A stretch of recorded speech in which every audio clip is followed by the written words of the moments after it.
Hi friends. So today the topic is IO management in operating system. How an operating system manage all the input-output devices. So basically, what are the functions handled by the operating system with respect to the input-output devices, which we call here it IO management, to manage all the input-output devices.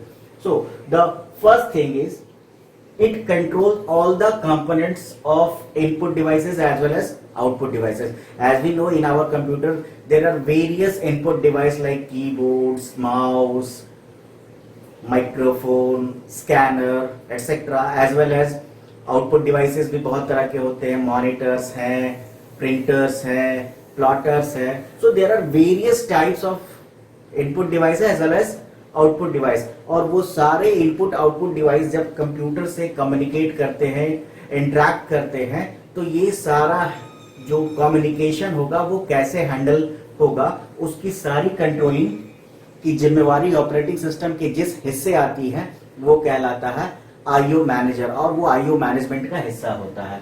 देखिए, important बात यहाँ ये है कि जब IO management की हम लोग बात करती है तो इश्यूज क्या क्या हैं, वो कौन सारे इश्यूज हैं जिसको हैंडल किया जाता है आईओ मैनेजमेंट के द्वारा. तो सबसे पहली चीज है कि हमारे पास जितने तरह की इनपुट आउटपुट डिवाइसेस हैं, as well as not only input output devices, memories also, because memory is also known as input output devices. Not individually it is input device or not individually it is output device. It is input output device because हम लोग यहाँ पे data को store भी करते हैं और वहां से डेटा को रिट्राइव भी करते हैं. That's why memories are also known as input output devices. So अब बात करें कि किसी भी इनपुट डिवाइस की, आउटपुट डिवाइस की, तो सबकी जो स्पीड होगी और जो एक दूसरे से मिलती नहीं होगी, किसी की स्पीड ज्यादा हो सकती है, किसी की स्पीड कम हो सकती है. यानी अगर हम किसी इनपुट डिवाइस की बात करें या किसी और आउटपुट डिवाइस की बात करें या मेमोरीज की बात करें, जैसे अगर हम लोग सिंपली मेमोरीज में बात करें कि एसएसडी की स्पीड ज्यादा होगी. अगर हार्ड डिस्क की ही बात करते हैं तो हार्ड डिस्क में भी डिफरेंट वर्जन्स आते हैं. हार्ड डिस्क के जैसे आपका एक हार्ड डिस्क होता है, जो 12 कोटा हार्ड डिस्क होता है वो 12,000 आरपीएम पे काम कर रहा है, एक 7200 आरपीएम पे काम करता है. उसी तरीके से आज हमारे पास एक और तरीके का हार्ड डिस्क है जिसको हम लोग एसएसडी बोलते हैं, सॉलिड स्टेट हार्ड डिस्क. तो डिस्क जो और भी ज्यादा काफी स्पीड होती है उसकी. अगर रैम को कंपेयर करें हार्ड डिस्क के और अगर हम कंपेयर करें किसी और अदर सीक्वेंशियल डिवाइसेस, तो स्पीड मिसमैच है बहुत सारा. Not only in input output devices as memory. और इन सब का स्पीड में मिसमैच किसके साथ है, तो सीपीयू के साथ है. क्योंकि हमारे कंप्यूटर में सबसे अगर ज्यादा कोई फास्ट अगर है, कोई भी कंपोनेंट जो सबसे फास्ट है हमारे कंप्यूटर में, हमारे सिस्टम में, वो सीपीयू होता है. अब वो सीपीयू से इन सारी चीजों की स्पीड क्या हो रही है, मिसमैच हो रही है. तो जब स्पीड मिसमैच हो रही है तो आखिर टास्क कैसे हैंडल होगा, कैसे कोई प्रोसेस एग्जीक्यूट करेगा.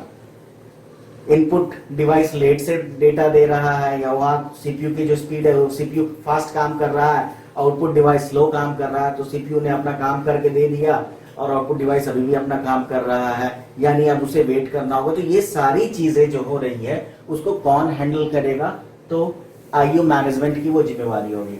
इसके अलावे अगर आप इनपुट और आउटपुट डिवाइस को देखो तो उसमें काफी ज्यादा वेरिएशन है.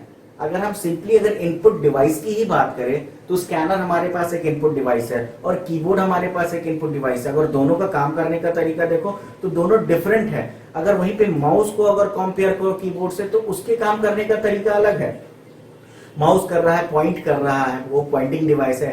कीबोर्ड आस्की कैरेक्टर को भेज रहा है. वहीं पे स्कैनर क्या कर रहा है, आपके जो इमेजेस होते हैं, यानी जो आपका एनालॉग इमेज है, एनालॉग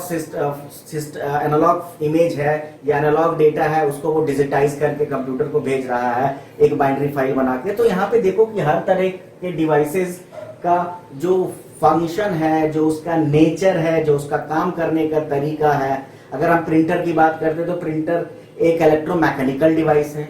वहां पे मैकेनिकली पेपर फीडिंग हो रहा है, पेपर को फीड किया जा रहा है, उस पर प्रिंट किया जा रहा है और उसको फिर आगे बढ़ाया जा रहा है, फिर नेक्स्ट पेपर इनपुट किया जा रहा है. तो वहां पे मैकेनिकली टास्क भी हो रहा है, इलेक्ट्रॉनिकली टास्क भी हैंडल हो रहा है.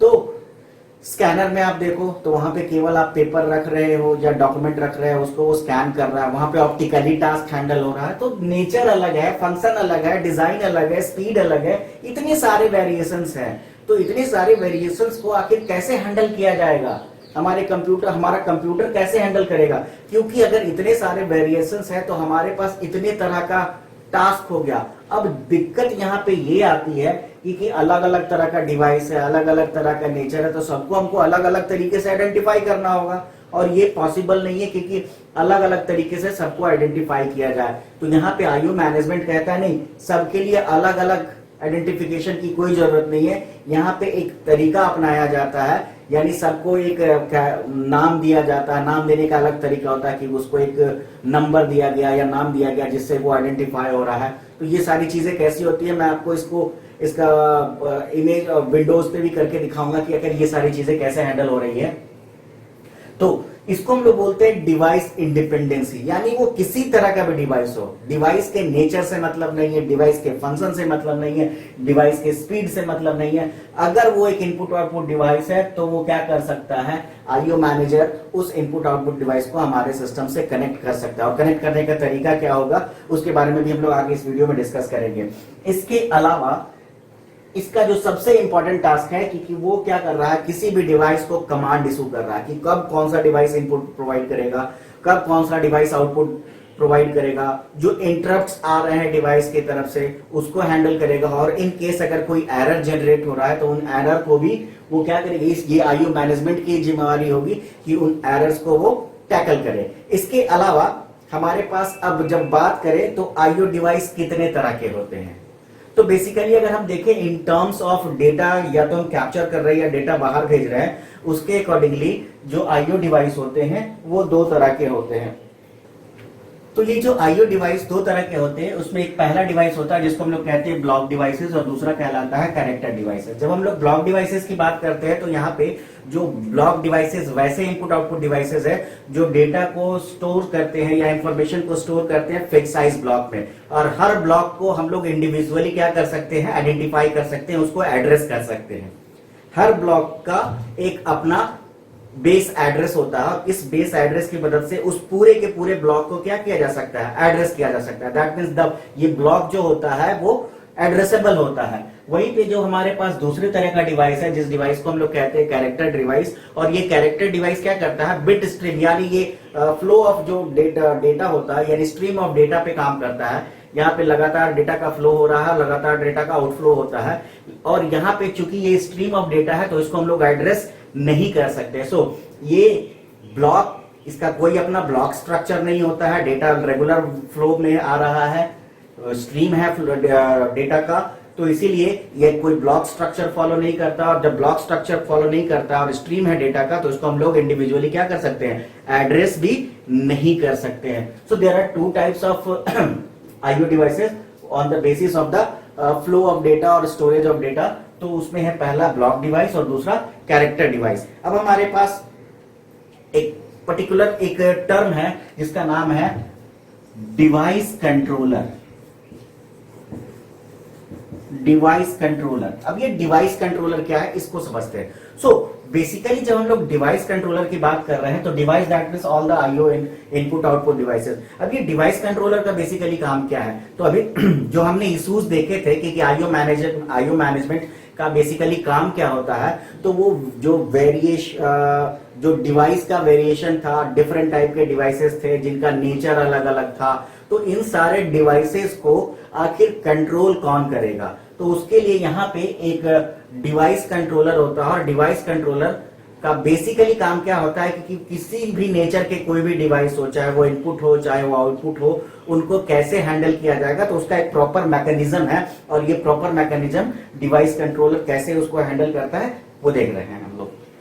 तो ये जो डिवाइस कंट्रोलर है, वो डिवाइस कंट्रोलर बेसिकली क्या है, इसको समझने के लिए थोड़ा हम लोग आईओ यूनिट्स के साथ फिर से चलते हैं। तो जो भी आईओ यूनिट्स होते हैं, वो आईओ यूनिट्स बेसिकली उसमें दो कंपोनेंट होते हैं। अगर हम लोग कंपोनेंट बेसिस पे उसको अगर ब्रेकअप करें तो किसी भी आईओ यूनिट्स में टिपिकली नॉर्मली दो कंपोनेंट्स होते हैं। और वो कौन कौन से कंपोनेंट होते हैं, तो पहला जो कंपोनेंट होता है वो होता है इलेक्ट्रॉनिक कंपोनेंट, और दूसरा जो कंपोनेंट होता है वो कहलाता है मैकेनिकल कंपोनेंट। अगर आप प्रिंटर की बात करो तो प्रिंटर में भी एक इलेक्ट्रॉनिक कंपोनेंट है और दूसरा मैकेनिकल कंपोनेंट है। मैकेनिकल कंपोनेंट कौन है, तो जो आपके प्रिंटर हेड को मूवमेंट करा रहा है left to right, right to left, या फिर जो पेपर फीडिंग हो रही है, पेपर को प्रिंटर के अंदर लिया जा रहा है और फिर उसको प्रिंट करके बाहर निकाला जा रहा है, तो ये सारी जो एक्टिविटीज है ये मैकेनिकल एक्टिविटीज है।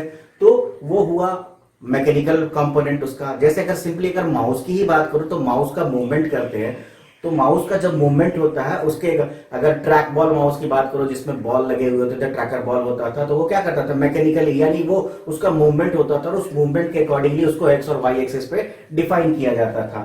तो बेसिकली कोई भी नॉर्मली उस पे वो दो कंपोनेंट का बना होता है, पहला इलेक्ट्रॉनिक कंपोनेंट और दूसरा मैकेनिकल कंपोनेंट। इलेक्ट्रॉनिक कंपोनेंट क्या कहलाता है, तो डिवाइस कंट्रोलर कहलाता है या डिवाइस अडाप्टर कहलाता है, और जो डिवाइस होता है वो खुद एक मैकेनिकल कंपोनेंट है। और अब ये ध्यान रखना है कि कोई भी ऑपरेटिंग सिस्टम कभी डिवाइस से इंटरैक्ट नहीं करता है। कोई भी ऑपरेटिंग सिस्टम डायरेक्टली डिवाइस से इंटरैक्ट नहीं करता है। वो जब भी इंटरैक्ट करता है तो वो इलेक्ट्रॉनिक कंपोनेंट वाले हिस्से से इंटरैक्ट करता है, यानी जो डिवाइस कंट्रोलर होता है उससे ऑपरेटिंग सिस्टम इंटरैक्ट करता है।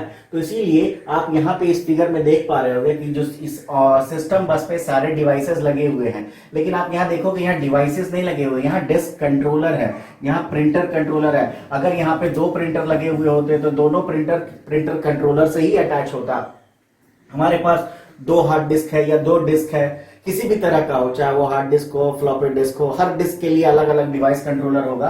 तो ये जो सीपीयू जब भी कम्युनिकेट करेगा तो इस डिवाइस कंट्रोलर से कम्युनिकेट करेगा, इस प्रिंटर कंट्रोलर से कम्युनिकेट करेगा, या फिर और कोई भी इनपुट आउटपुट डिवाइस लगे हुए उससे वो ग्राफिक कंट्रोलर होगा, अगर आप मॉनिटर लगा हुआ होगा या इस तरह का कोई डिवाइस है तो वो उस कंट्रोलर से इंटरैक्ट करेगा, ना कि डायरेक्टली किसी डिवाइस से वो इंटरैक्ट करेगा।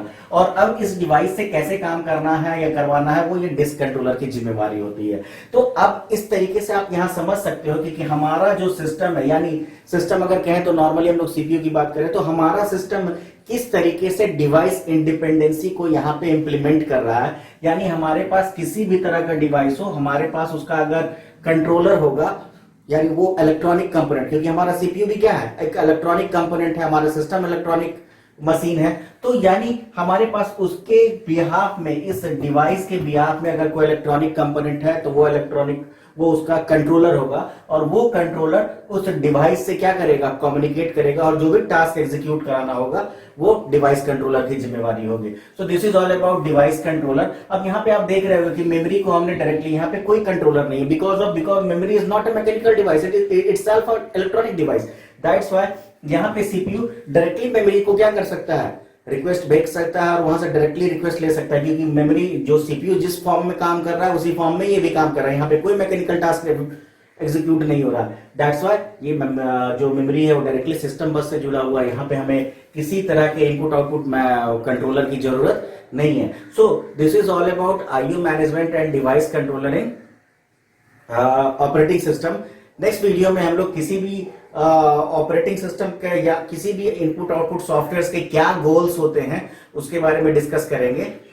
इस वीडियो में इतना ही। Thank you.